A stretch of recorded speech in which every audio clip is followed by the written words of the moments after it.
Nós vamos começar nossa aula de hoje no capítulo 10, questão territorial e religiosidade do povo hebreu. Nesse capítulo, nós vamos conhecer as principais características sociais, políticas e econômicas dos hebreus, compreender o que é monoteísmo, identificar a projeção histórica dos hebreus no mundo ocidental.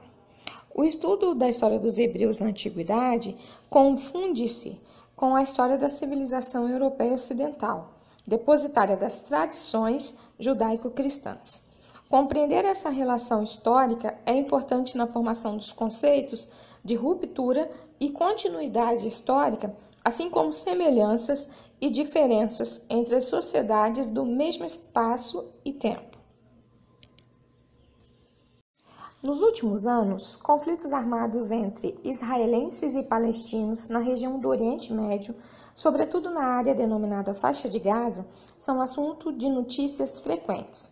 Há mais de 60 anos, esses povos disputam territórios que ambos consideram seus por direito, pelo fato de terem sido ocupados por seus antepassados.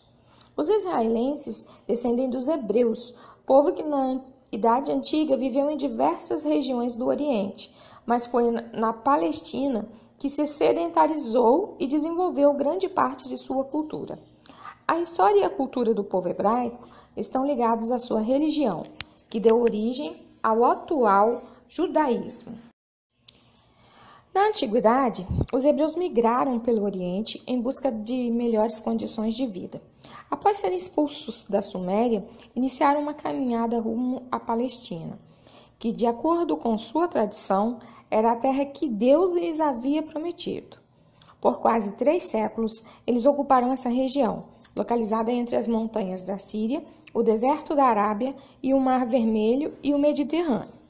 Como o solo palestino era fértil, os hebreus, após enfrentarem um longo período de seca, aproximadamente em 1700 a.C., migraram para as áreas próximas ao delta do rio Nilo, no Egito.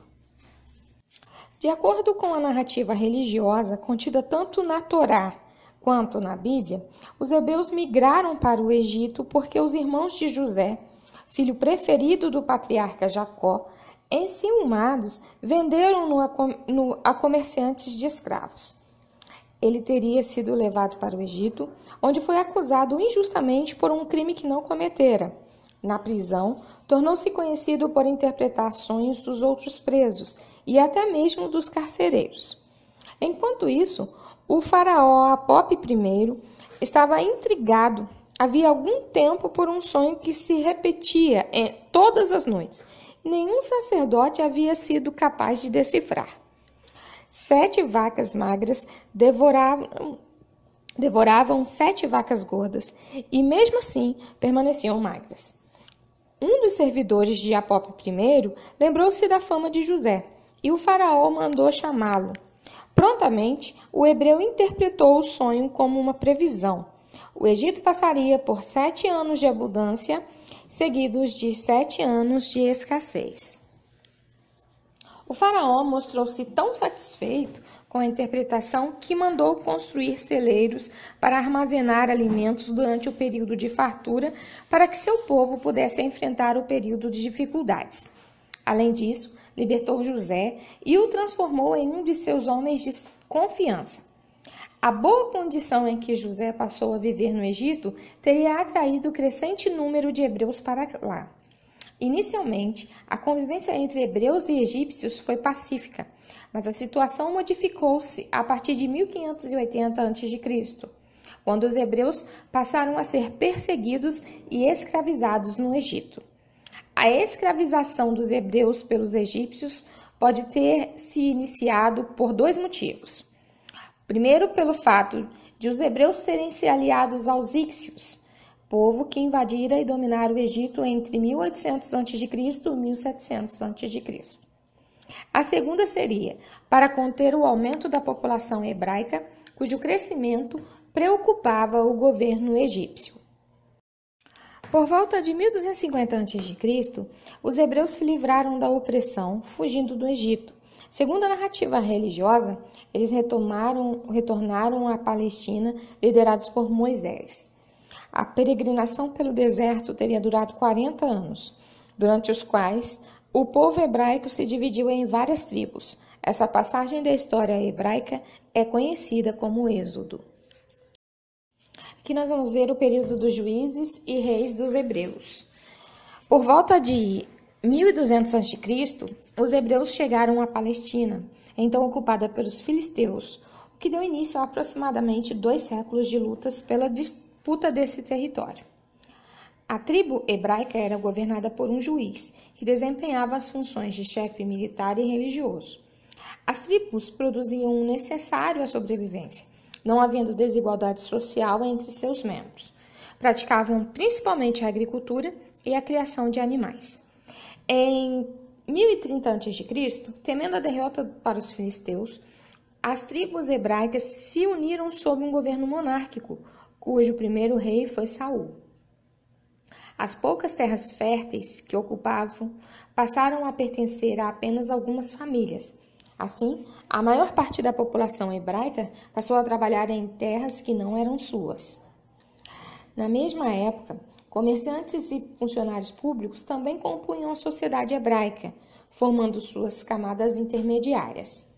Sob o governo de Davi, sucessor de Saul, os hebreus derrotaram definitivamente os filisteus, e a cidade de Jerusalém tornou-se a capital do reino. No reinado de Salomão, que sucedeu a Davi, o reino hebraico alcançou grande desenvolvimento. Nesse período, o comércio teve grande impulso, tornando-se fonte de riqueza para o reino. Organizou-se a construção de templos, palácios e fortalezas militares, obras públicas financiadas com o aumento dos impostos, e permitiu-se a escravidão por dívida, o que dificultou a situação das camadas mais pobres da população. Nesse mapa, nós podemos ver o cisma hebraico. Após a morte do rei Salomão, seu filho e sucessor Roboão aumentou a já elevada carga de impostos cobrados do povo. O descontentamento popular com essa situação provocou revoltas que, em 960 a.C., levaram à divisão do povo hebreu em 2 reinos: o reino de Israel, situado no norte da Palestina, e o reino de Judá, no sul da Palestina. Essa passagem da história é chamada de cisma hebraico. Em 722 a.C., cerca de 2 séculos após sua formação, o reino de Israel foi dominado pelos assírios. Com o tempo, os hebreus do reino de Israel assimilaram a cultura dos povos em que conviveram, abandonando em parte as tradições e os costumes hebraicos. Os hebreus do reino de Judá conseguiram evitar o domínio assírio e manter sua independência por meio do pagamento de muitos impostos. Assim, puderam conservar suas tradições e seus costumes religiosos. A partir de então, os hebreus passaram a ser conhecidos como judeus. Judá, em 586 a.C., foi dominada pelos caldeus, povo que formara o segundo império babilônico. E os judeus foram levados à cidade da Babilônia, onde foram mantidos prisioneiros por quase 50 anos. Em 539 a.C., os persas derrotaram os caldeus e libertaram os judeus da escravidão na Babilônia, permitindo que retornassem às suas terras, na época sob o domínio do Império Persa.